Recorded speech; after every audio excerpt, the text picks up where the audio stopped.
All right.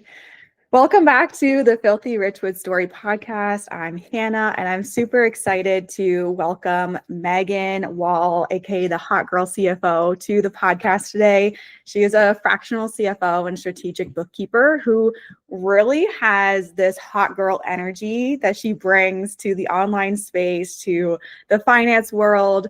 And I have been so magnetized to her brand since I first connected with her about a year ago when we did a live collab together.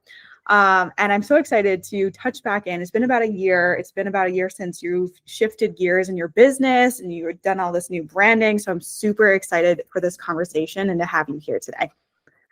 Hi, Hannah. I'm so excited to be here too. I can't believe it's been a year. Like I was like scrolling back on my feed and like I was like, wait, has it really been that long? I was like, oh no. I think it was November, right? Yeah, I think it was. Oh gosh, November.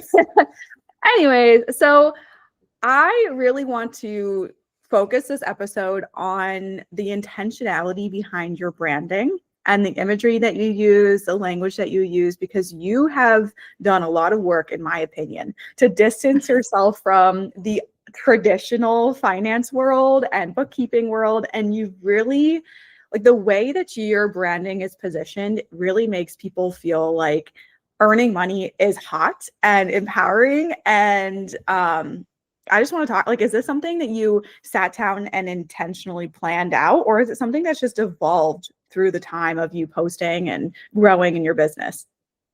I can't say that it was exactly intentional. My last business was very moody, very like, woo woo, but like very like dark, like reds and blacks and grays and just like very, I don't know, very emo. And yes, I was an emo kid at one point in high school. I'm very much bright and bubbly now in my adulthood. And my last business just like wasn't at all who I am. And so when I started the Hot Girl CFO, I really was just like, gave myself such permission to be me and like be my bubbly, like, I don't know, not crusty or dusty self. Like, I don't know, like being a hot girl and like being in finance is such a part of my identity. And it was very much an easy, like, channel.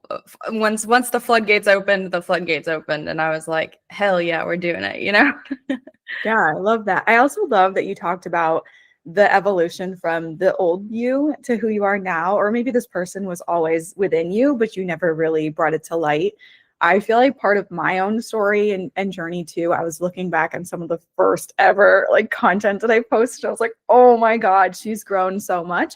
Yeah. But there's like this part of you, right, that kind of gets amplified when you show up on social media that you maybe were afraid to bring out when you were, the shy person in school. I was the shy girl. I don't know if you were, but shy or emo or like a little moody. And you're like, oh, wait, I can be whoever the heck I want online and build a brand that doesn't feel like I'm putting myself in a box. It actually feels like I'm honoring who I actually am. So I think it's really cool that you on that. And you also weren't like, my last business was a failure because I was trying to be this thing. It's like, nope. Okay, I tried that. And now I'm going to shift into this new evolution of myself.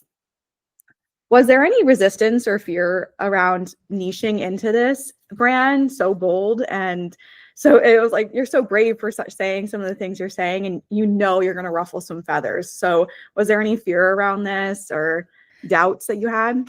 No, I've been deconstructing my ruffling feathers in the finance world for 7 years. Nice.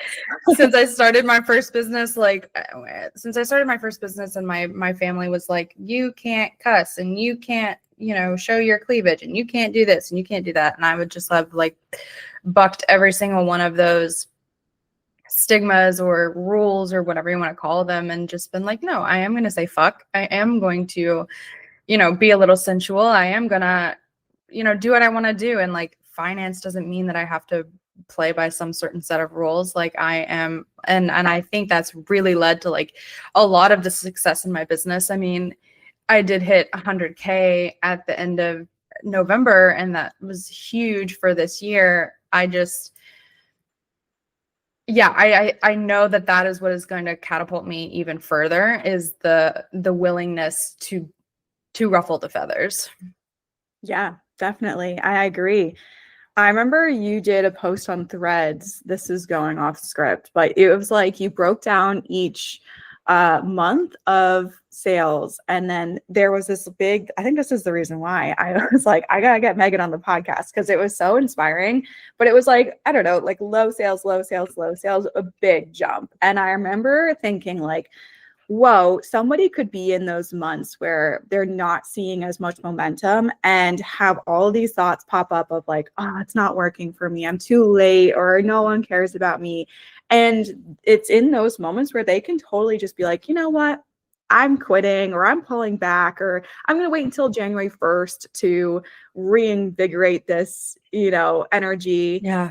But you kept going. So did you have any of those like doubts and fears coming up of like, oh, it's not working, that you had to navigate through to then get your big month?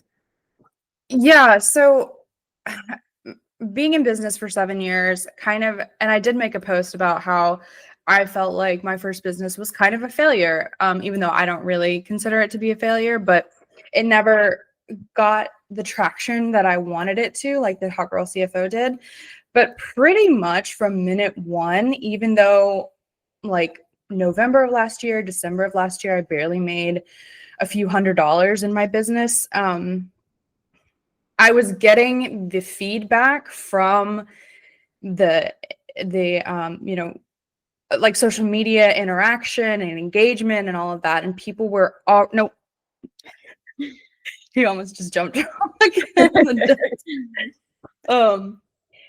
yeah, I was already getting like the engagement and the interaction from my audience that like I had never gotten in Sacred Numbers, and like I pretty much knew immediately that like this was going to be something big, and it just was a matter of me like sticking to it and sticking with my voice that I had established.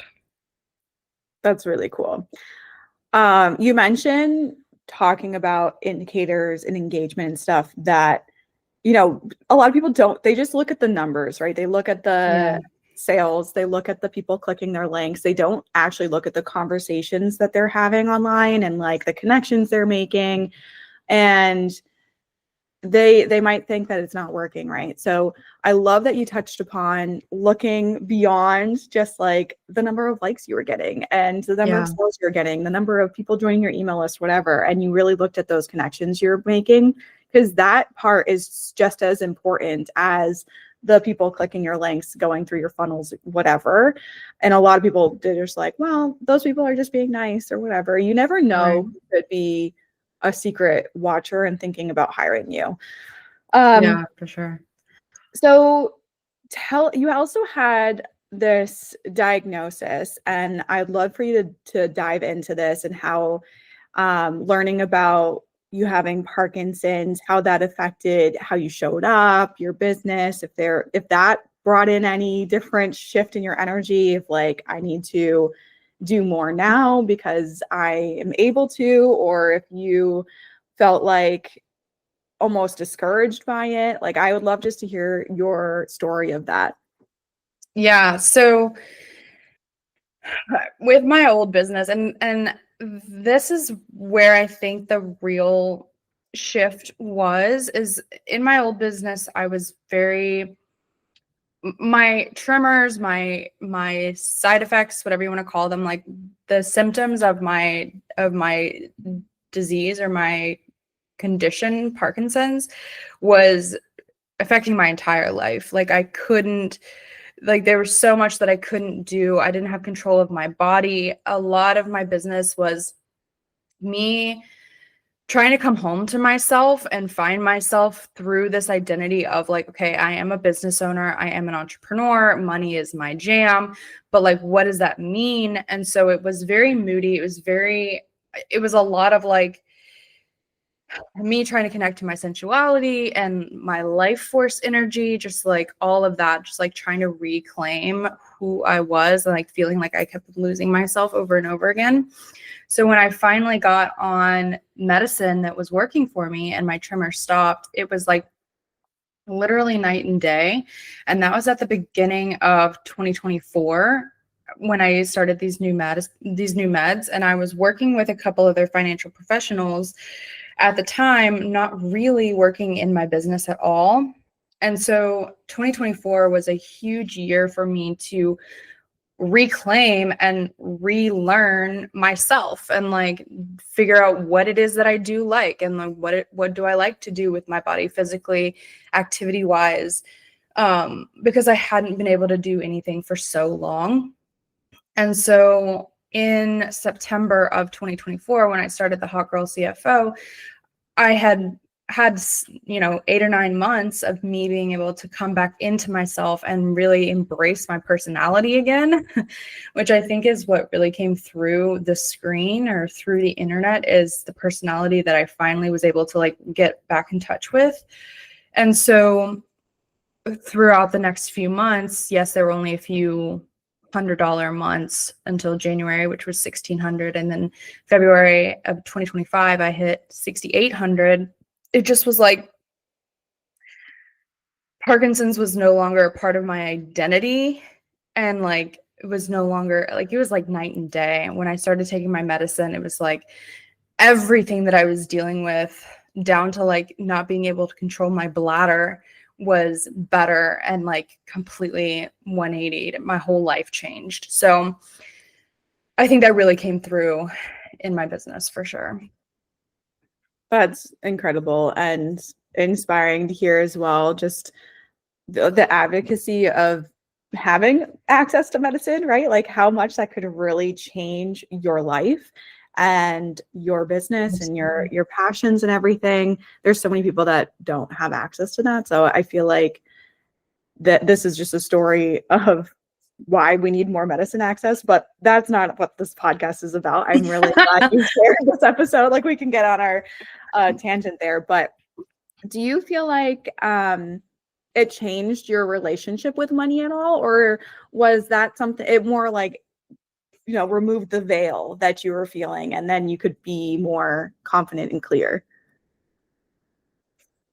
Yeah, I also shifted my business from mainly coaching to a done for you service. And I've always known that bookkeeping and money support was easy for me to sell. I've always known that in my identity. I've always believed that to be true about myself and about my business, that bookkeeping and money done for you stuff is easy to sell. So when I shifted to that, I knew it would click much more quickly than just selling money and business coaching. So I think that lent a lot to my success in this first year, is just doing something that I knew I was fucking good at and that I knew was going to be easy to sell. And at the same time, once I got my diagnosis, I definitely was like, I mean, being able to physically work, being able to like type on my computer and use my mouse without clicking 100 different things on the screen because of my tremors was, I mean, completely life altering. So, Yeah, I'm sure. Yeah, you touched upon something that I think a lot of people need to hear, and it's letting go of something that, like, of course you're qualified for it, but it might not be in alignment for what you are actually meant to do. And I think a lot of people, we are in so much of this bubble in the online space of, you see the same kind of content, you see the same kind of offers, you see the same branding, you see the same language people are throwing around, because we're so much in our social media bubble that you can very easily lose touch with your purpose, your embodiment of like what you came here to do, and take on identities that might not be yours. So in 2023, that was a big part of my own journey, is I started doing marketing strategy and done for you marketing, and got kind of caught up in this landslide of everyone's doing the exact same thing. I got to do this thing too to fit in. And I completely lost myself. And of course, my sales slowed down. I was like, is it me? Am I the problem? And it was. I had to really take a big step back and look at my content, my business as a whole, and be very critical of it and say, what is me? What's not me? What can we get rid of? And that's kind of where this story selling brand that I have now came from, is because I was like, you know what, I'm done with like the language and stuff that's not me. I'm just going to tell stories. I'm going to talk about the work that I'm doing with my clients, the work that I'm doing with myself behind the scene. And when I did that, when I like came back, I stripped away everything that wasn't me, and I just focused on what's easy for me to sell because I know it and I know I'm good at it. That's when the sales came back. So there might be people listening to this right now who are in a very similar season of, they're like, I'm posting everything every day. I'm doing everything right. I'm trying so hard, but it feels like pushing a boulder up a mountain. Yeah. And it might just be you taking a step back and being like, what am I actually here to do? What's actually going to be easy for me to sell? Yeah. Because I'm so freaking confident about it. So I love that you shared that story. Let's see. I would love to talk about how you think personality and positioning work together in business, especially for like the quote unquote boring industries. You know, some people think, oh, I have to be a coach to be successful because you can have fun in your marketing, but like, no, done for you can be sexy. Financial support can be sexy and fun. So I'd love to hear your approach on that, because you definitely do a really good job of marrying those things together. Well, thank you. I literally just made a Threads post yesterday about how for bookkeepers and for like finance industry professionals, having a personality is the fucking positioning strategy. Like, like it, so many people just look and sound exactly the same. And it's easy to kind of fall into this, well, I'm just going to post like how to or like educational content because that's really easy for finance industry professionals because so many people don't understand bookkeeping or finance, and it's really easy to just default to like educational content. When I know, like, I've written Threads posts for so many bookkeepers and they're like, I want to get out of this like educational slump. Like, I'm not trying to, I don't even have like a DIY course. I don't really want to work with DIYers. Like, I want people to hire me. So like, how do I get people to hire me?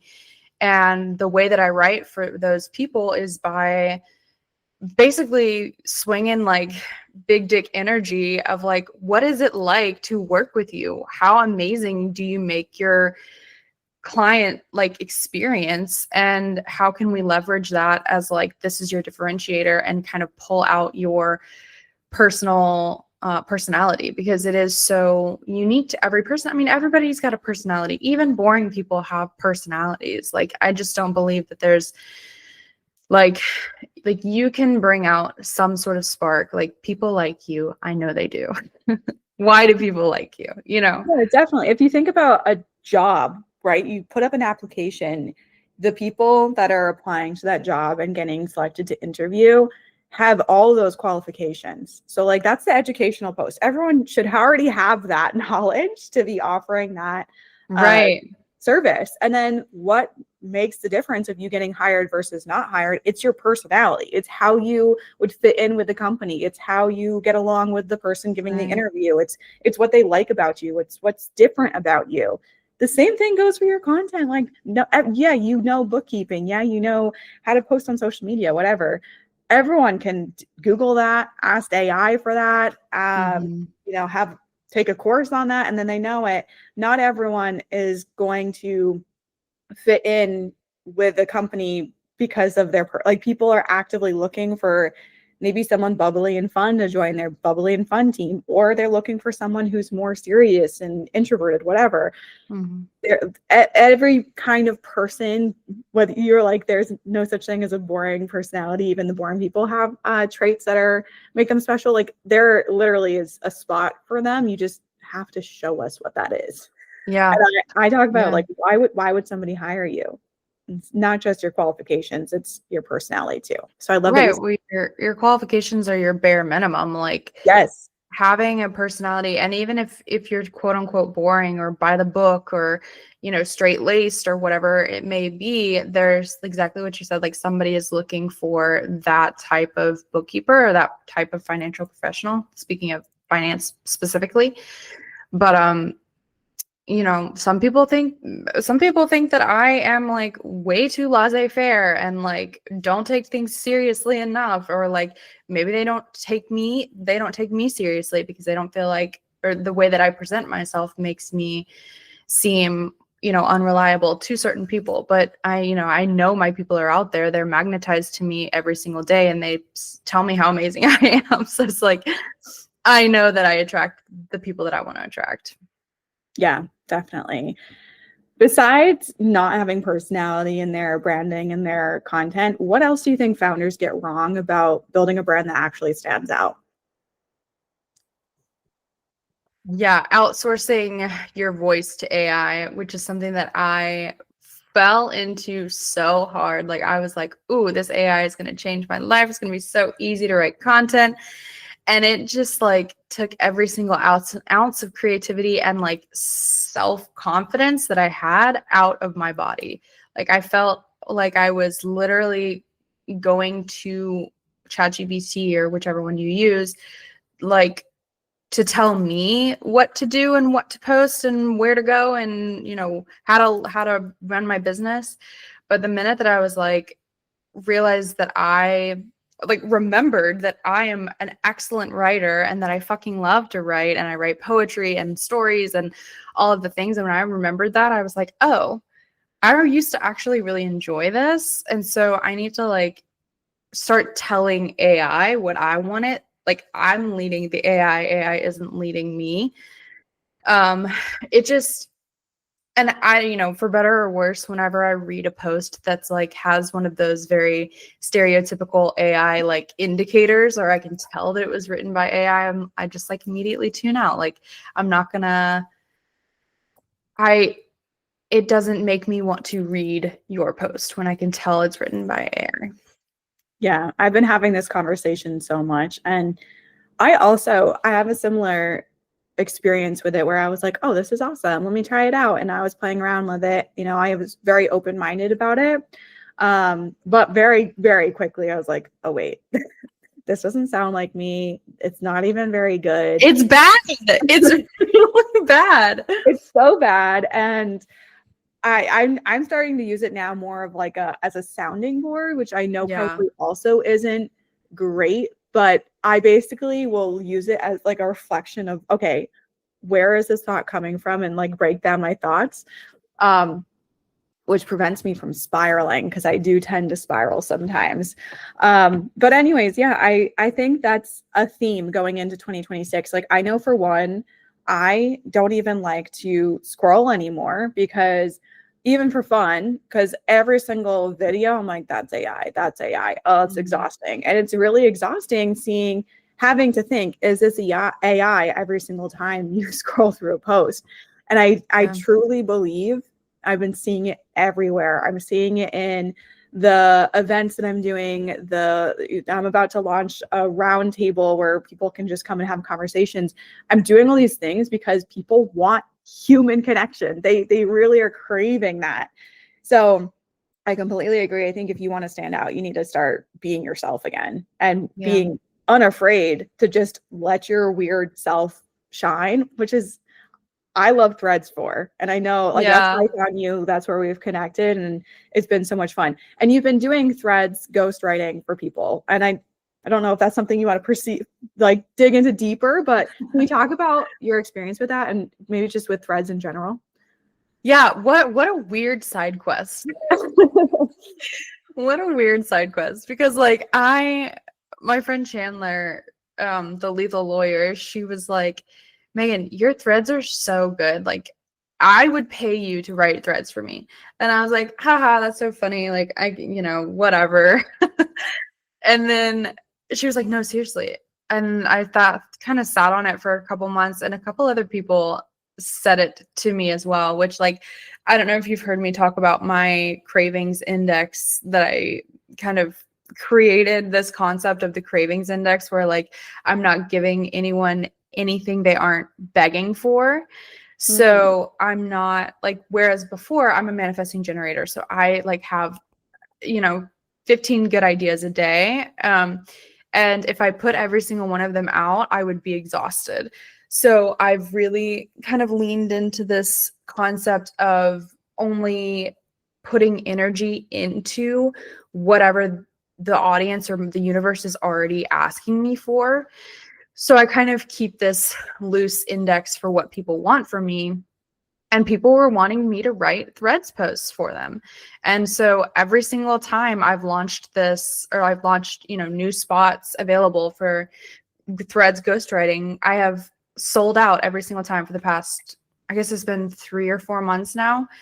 And that's 15 people that I've gotten to write threads posts for, which is absolutely crazy. I mean, it was never for the money. Like, I'm even still, I'm charging so low for what you get. And that's fine with me. It's just been so fun. And like, I love it to the point of like, I love it when I get going and like, I'm able to actually like brainstorm, but it's something that like my sacral is like, okay, we're like we're starting to like lose the steam on this. And I can tell, like, I feel like the cravings in, in the universe or in the audience are starting to slow down as well. So I don't know. I did sell a couple in December that I didn't even promote. Somebody came to me and was asking for it because somebody told them about it.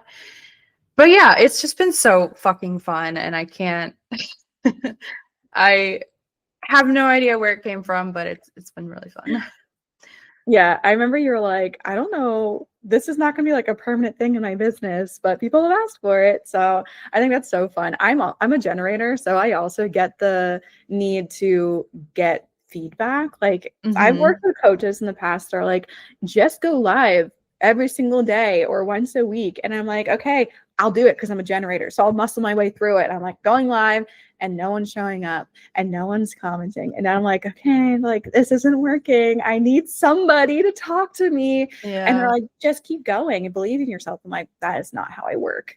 So like finding the things that people actually want to work with you on can really ignite. Like if you're a generator and you have that sacral, it's like, oh, so good. Tell me more about this craving index. How do you do it?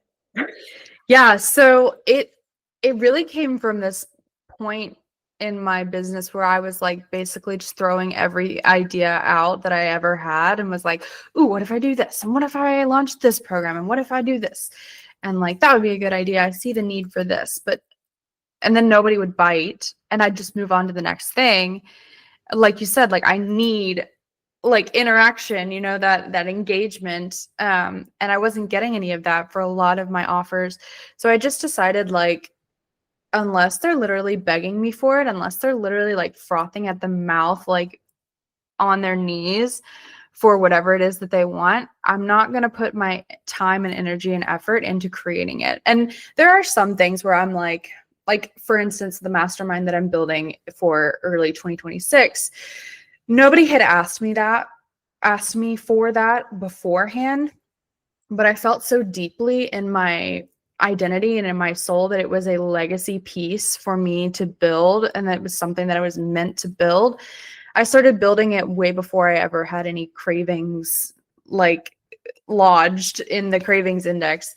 And even the first couple times that I teased about it, crickets. I mean, like nobody said anything, but I've been talking about it recently and I've gotten 5 people on the wait list just in the last week or so, which is Awesome. incredible because I've been out of office for the holiday. So yeah, I'm like, okay, people are craving this, people are wanting this. So like it's moving up. It's moving from like, I have this measuring index, basically like a snowflake is for like really, really cold, no cravings whatsoever. And then like hot, hot, hot, people are craving it, whatever. So it's like moving up toward the hot, hot, hot. That's so cool. How do you measure it? Just based on like responses you're getting and stuff? Yeah, responses I'm getting. Every time somebody's like, ooh, you know what you should do? You should do da-da-da. Like I've gotten that several times for a podcast. So I will be recording a podcast. It's going to be like a private podcast, just like encapsulated, and I'm going to sell it. Or actually, I had the idea to create the podcast as a lead magnet into the mastermind. So I think that's what I'm going to do. I just had that idea today. But yeah, so a few people here and there are like, oh, you should do a podcast. So I'm like logging them subconsciously and also like taking screenshots. I have a folder in my phone that's like cravings index and then subfolders for each of the things that I'm wanting to create. I love that. This has been so cool. This is not the direction of the podcast that I expected at all, but it's been such a fresh conversation. I think you really show the duality between having fun with your brand and having these hot takes and, you know, sensual imagery and words and everything, but also having a lot of structure behind the scenes.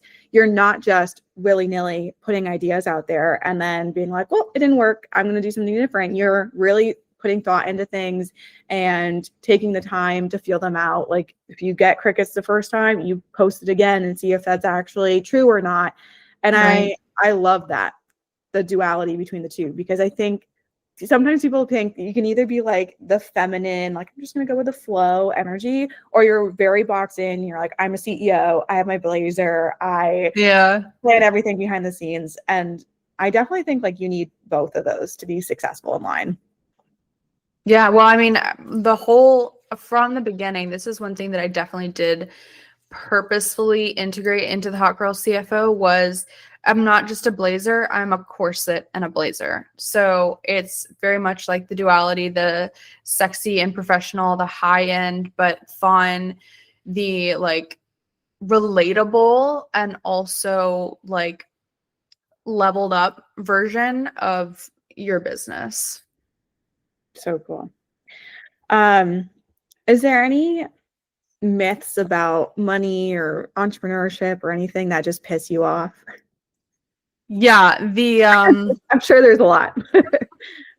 The one that specifically comes to mind right now is just the like, I'll just manifest more money. I don't need to keep track of my expenses, or I don't need to get better at managing money, or like I'll just manifest my way out of whatever troubles that I'm in. Or like, yeah, it's just like making more money is never going to be the solution to your spending problem. You cannot out earn a spending problem, or a lack of knowledge, or a lack of accountability. I find that it's a lot of the time a accountability problem. And people don't want to hear that. People don't want to hear that they aren't being a good steward of their money. They're just being irresponsible. And period. Period. And I try to say that a little bit nicer to clients, because I don't want to, I'm not trying to piss anybody off. I'm also not trying to hurt anybody's feeling. I'm also not trying to judge anybody. Like absolutely no judgment at all. I think there's just this rhetoric in the online space of like, I don't need to track, I'll just make more, especially in like the 7-figure coach space. And I see it a lot where people are bragging about not having a bookkeeper or not having a finance team, and that's how they like it. And I'm just like, that's not, I don't respect you. I'm sorry. Yeah, I was going to bring up that you primarily work with really high earners, like 500K plus, right, per year.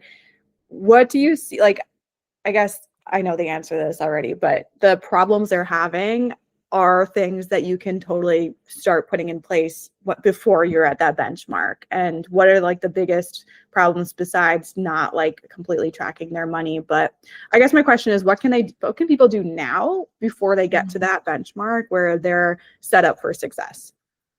Yeah, so definitely like you can Google this, but I'll just give you the bare minimum off the bat. But definitely separating your business expenses from your personal expenses. Like get a business bank account. Start tracking. Start learning an accounting software that you don't absolutely hate. I'm not going to tell you have to enjoy it, but if you can get in there and not loathe every second of it, that's going to be instrumental. And find someone who works well with you if you're ready to offboard it. But another thing that I did just make a post about for the like high 6-figure into 7-figure earners that I see a lot is just the ego around I am a 6-figure, I am a 7-figure earner, therefore whatever it is that your identity can't allow you to do, da da da da. It's it if you can untangle your identity from how much money you're making early, if you can remove the like